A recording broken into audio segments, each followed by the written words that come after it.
नमस्कार मित्रांनो, आज 22 मार्च आणि लपंडाव या मालिकेचा आज महा एपिसोड आहे. एका शब्दात सांगायचं म्हटलं तर आजचा भाग एक नंबर आहे.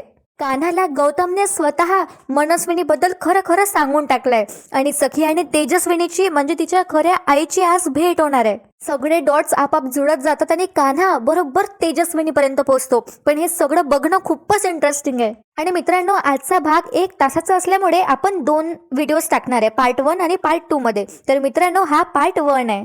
तुम्हाला कसा वाटला आजचा भाग मला तुम्ही कमेंट्स करून नक्की नक्की कळवा, कारण आजचा भाग खूप खूप भारी आहे. हे माझ्याकडून झालं, पण तुमचं मत नक्की कळवा. तर मित्रांनो, सुरू करूया आजच्या भागाला.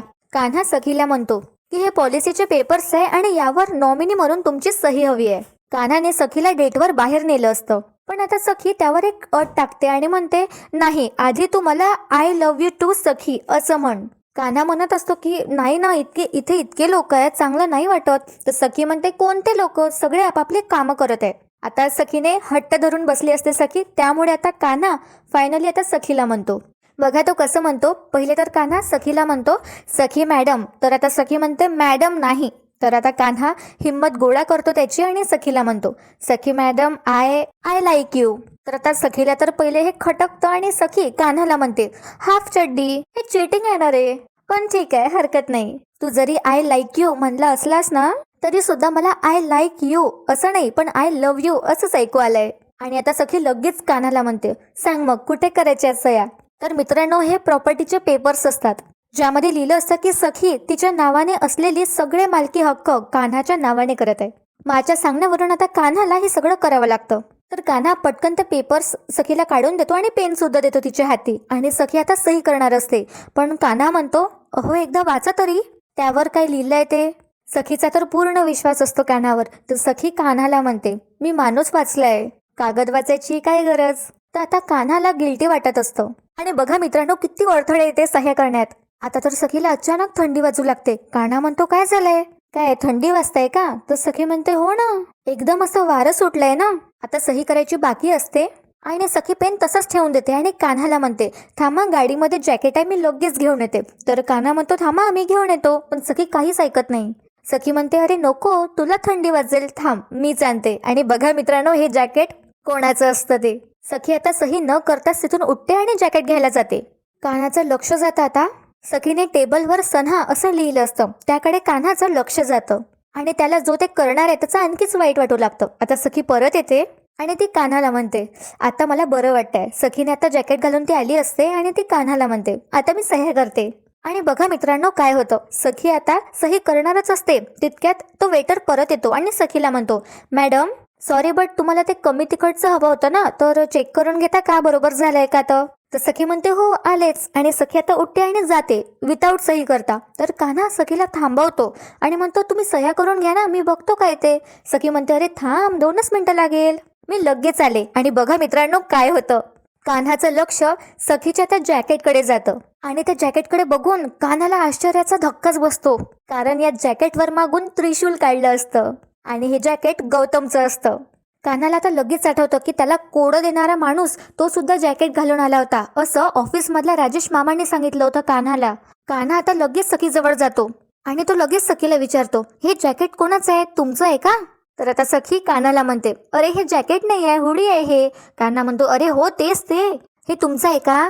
सखी म्हणते, नाही रे, ऍक्च्युली आहे ना, मला माझं जॅकेट सापडलंच नाही, म्हणून मग घरातून घाईघाईत निघताना मी गौतम काकाची हुडी घेऊन आले. आता हे ऐकून कान्हाच्या पायाखालची जमीनच सरकते. तर आता सखी कान्हाला म्हणते, अरे बघतोस काय, चल. कान्हा म्हणतो, हो हो, तुम्ही व्हा पुढे, मी हे घेऊनच आलोय आपली ऑर्डर. सखी आता पुढे जाते आणि कान्हा पटकन त्याचा फोन काढतो आणि त्या हुडीचा फोटो काढून घेतो ज्यामागे त्रिशूल काढलं असतं. आणि हे फोटोज लगेच कान्हा त्या राजेश मामांना पाठवतो कन्फर्म करण्यासाठी. कान्हा आता फोन करतो आणि राजेश मामाला म्हणतो, राजेश मामा, तुम्हाला एक फोटो पाठवलाय. त्या दिवशी तुम्ही हुडीवाल्या एका माणसाला बघितलं होतं ना, ती हुडी हीच आहे का, एकदा बघा बरं. तर हे राजेश मामा आपला फोन चेक करतात. कान्हाने ते जॅकेटचा फोटो पाठवला असतो आणि कान्हाच्या डोक्यात विचार चालू असतात की मनस्विनी विल्याचा सखीला फोटो सापडला होता. त्यानंतर कुल्फी एका दिवशी धावत आली असते कान्हाजवळ आणि तिने म्हटलं असतं कान्हाला की बाबांना काहीतरी झालंय. आणि जेव्हा त्याला सरकारने खूप मारहाण केली असते गौतमला, तेव्हाची गोष्ट सुद्धा आता प्रेझेंट मध्ये कान्हाला आठवते. आणि तेव्हा कान्हाने गौतमला विचारलं असतं काय झालंय, तेव्हा गौतमने चक्क मिठी मारली असते कान्हाला. आणि गौतमने कानाला तेव्हा चौकशी पण केली असती की काय झालं, तुम्ही गेले होता ना त्या विलावर. त्यानंतर तो आता रिसेंटमध्ये झालेला कोड्याचा मेसेज, कोडं सुटलंय आता मार्गशोध वगैरे सगळं कानाला आठवतं. राजेश मामाचा मेसेज यायचा असतो अजून, तेवढ्यातच कानाला हे सगळं आठवत असतं, फ्लॅशबॅक होतो आणि काना मनातच स्वतःला म्हणतो हे सगळे डॉट्स एकमेकांची जुळू पाहतायत, खरंच या सगळ्याचा काही संबंध आहे का. तितक्यात कानाला राजेश मामाचा फोन येतो आणि फोटो बघितल्यावर आता हे राजेश मामा कान्हाला कन्फर्म करतात आणि सांगतात सर ही तीच होडी आहे. आता कान्हाच्या बरोबर लक्षात येतं. फोन ठेवल्यावर आता कान्हा स्वतःला म्हणतो म्हणजे गौतम काकाच मला इतके दिवसपासून पुरावे देत होता. तर इकडे सखी सगळ्या त्या प्रॉपर्टी पेपर्सवर सह्या करते, पॉलिसी पेपर समजून. पण बघा काय होतं, आता कान्हा घाईघाईतच सखी जवळ येतो आणि सखी म्हणते झाल्यात सह्या. कान्हा म्हणतो झाल्यात का, बरं बरं. आणि घाईघाईत असते ते पूर्ण फाईल कान्हा त्याच्या बॅगमध्ये टाकतो. सखी विचारते अरे काय झालंय. कान्हा सांगतो तिला की मला ना एका ठिकाणी अर्जंट जायचंय, मी निघतो हा. सखी म्हणते हो का, मी गाडी आणलीच आहे तर तुला ड्रॉप करते. कान्हा म्हणतो नाही नाही मी जातो, मला ना खूपच घाई आहे. असं म्हणत कान्हा घाईतच तिथून निघून जातो. कान्हा डायरेक्ट आता गौतम जवळ जाणार आहे त्याला जाब विचारण्यासाठी. तर मित्रांनो सीन शिफ्ट होतो, कान्हा आता घरी आलाय डायरेक्ट गौतमच्या रूम मध्ये. आणि बघा इथे सुद्धा एक आपल्याला महत्वाची गोष्ट माहिती होते. गौतम काहीतरी शोधत असतो एका ड्रॉअर मध्ये, तर कान्हा येतो आणि चाव्या दाखवतो आणि गौतमला म्हणतो तुम्ही हेच शोधतायत का. आता गौतम लगेच कान्हाजवळ जातो आणि गौतमला आठवतं की जेव्हा कान्हा पुरावे गोळा करण्यासाठी त्या JP हॉस्पिटलमध्ये गेला होता आणि त्याला अचानक चाव्या सापडल्या होत्या.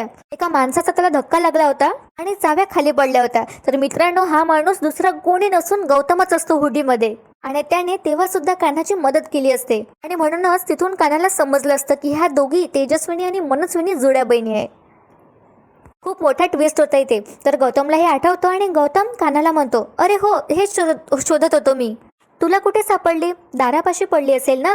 तर कान्हाचे एक्सप्रेशन्स एकदम बदललेले असतात. आणि त्यानंतर आता गौतम कान्हाला म्हणतो एनिवेज थँक्यू आणि चावी घेणार, पण कान्हा ते चावी हातातून सोडतच नाही आणि डायरेक्ट गौतमला म्हणतो काका आता तरी तुम्ही खरं खरं सांगा, आतापर्यंत तुम्हीच मला पुरावे देत होतात ना.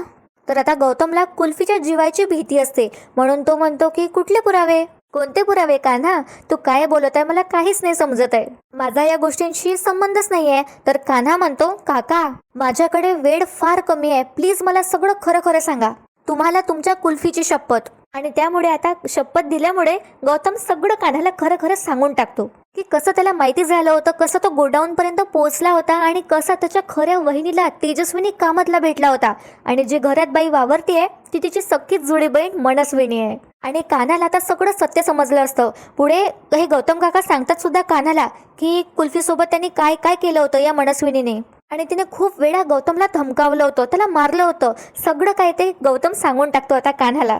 आणि त्यानंतर गौतम एकदम इमोशनल होतो सगळं आठवून आणि कान्हाला तो मिठी मारतो आणि ढसा रडू लागतो. त्यानंतर आता गौतम कान्हाला म्हणतो हो कान्हा तुला सगळे पुरावे मीच देत होतो.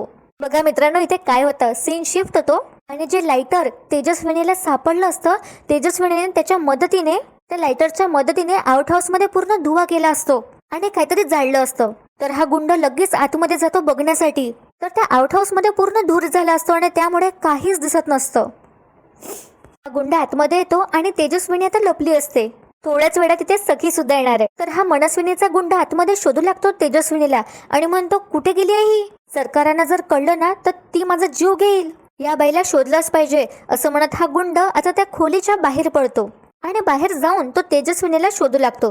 तितक्यात आता सखी येते घरी परत आणि तिला दिसतं की आउट हाऊस मधून धूर निघतोय. सखी तिची गाडी तिथेच थांबवते आणि ती स्वतःला म्हणते आउट हाऊस मधून इतका धूर, आणि सखी त्या खोलीत आता बघायला जाते.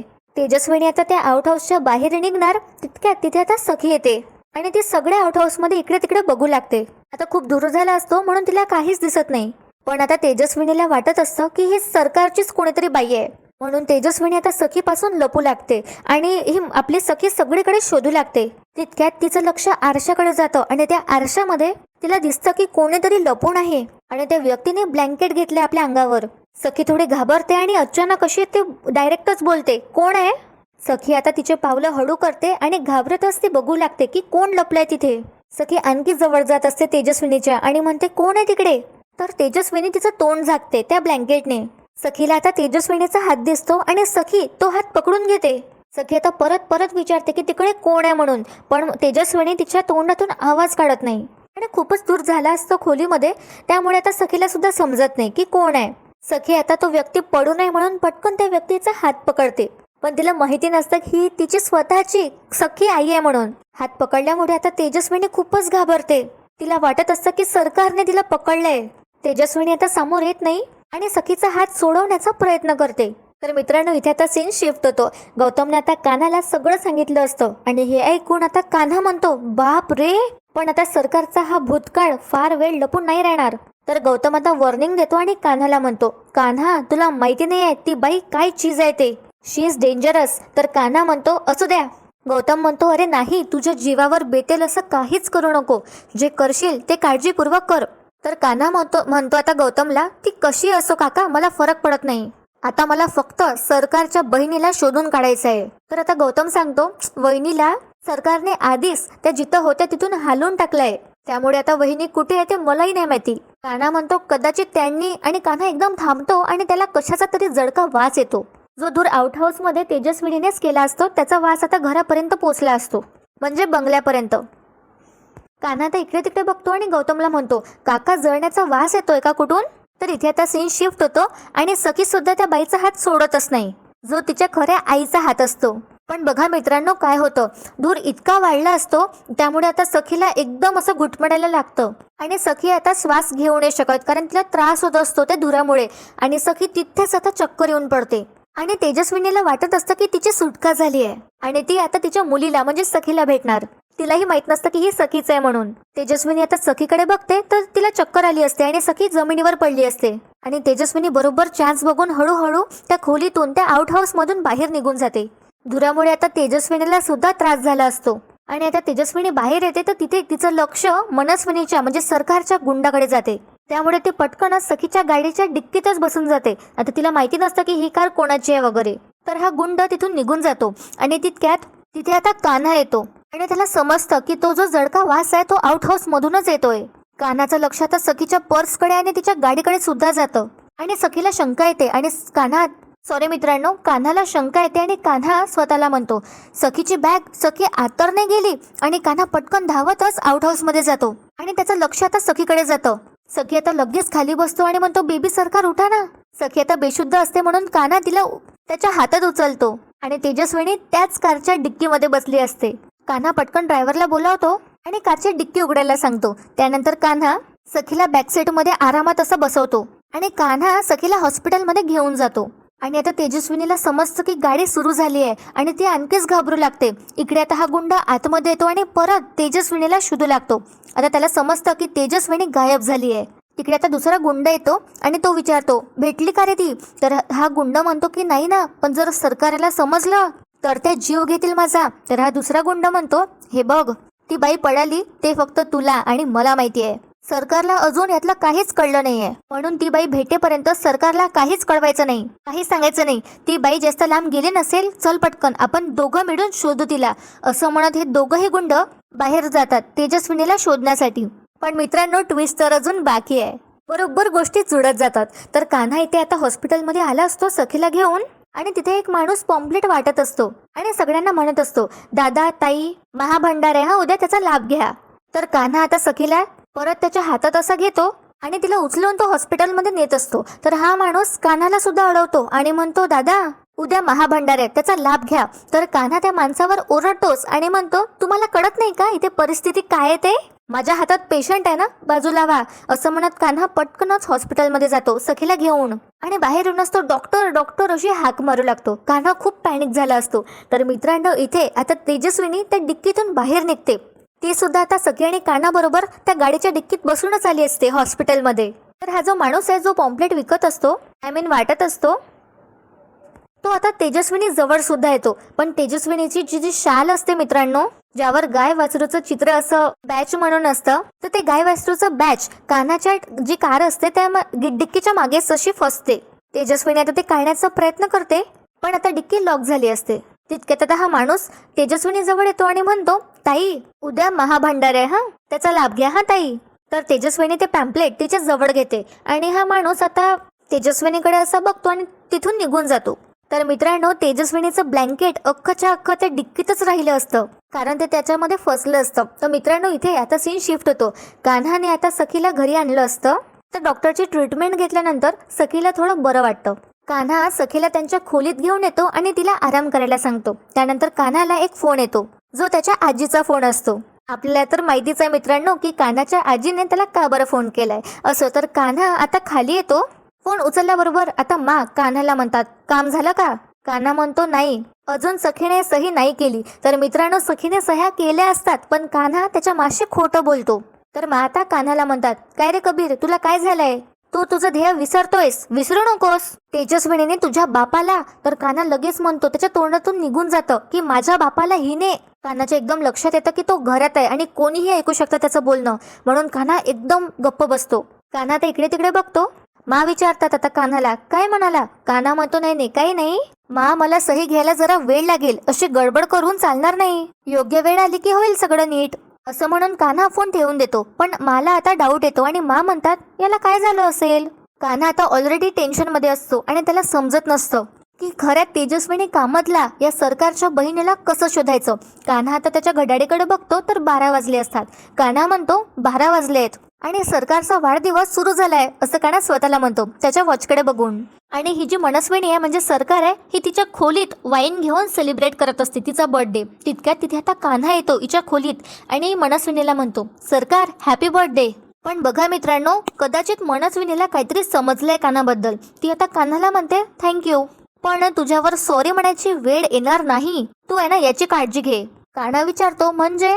तर आता ही मनस्विनी म्हणते, काही नाही, काय ना आज चांगला दिवस आहे आणि माझा बर्थडे आहे, तर उगाच फिलॉसॉफी नको. आणि तुला मला जॉईन करायचं आहे का? Do you want to join me? तर कान्हा म्हणतो, नाही नाही, दारू वगैरे मी पित नसतो. तर हे ऐकून आता मनस्विनी कान्हाला म्हणते, गुड. तसं ही दारू पिणारे आणि लपंडाव खेळणारी माणसं मला अजिबात आवडत नाही, अशी ही टोमणा सुद्धा मारते कान्हाला. मित्रांनो, सार्कॅझम बघा, ही स्वतः म्हणजे ड्रिंक करत असते आणि ती कान्हाला असं म्हणते की तिला तशी माणसं दारू पिणारी वगैरे आवडत नाही.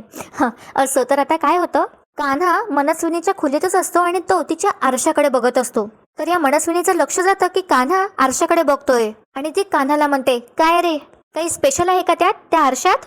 तर कान्हा म्हणतो, नाही नाही, काही नाही, असो मी निघतो, उद्या खूप कामं आहेत, तुमचा वाढदिवस आहे, मला तयारी करायची आहे, येतो मी. तर आता ही मनस्विनी कान्हाला थांबवते आणि म्हणते, जळण्याचा वास येतोय, बाहेर आग लागली आहे का? तर आता कान्हाला सगळं माहिती असतं, पण कान्हा म्हणतो, हा ते आपण मॅच जिंकलो ना, म्हणून गलीतली मुलं फटाके खेळत आहे, फटाके फोडतायत ते. तर आता ही मनस्विनी लगेच कान्हाला म्हणते, वर्ल्ड कप तर संपला, आता खरं बोल.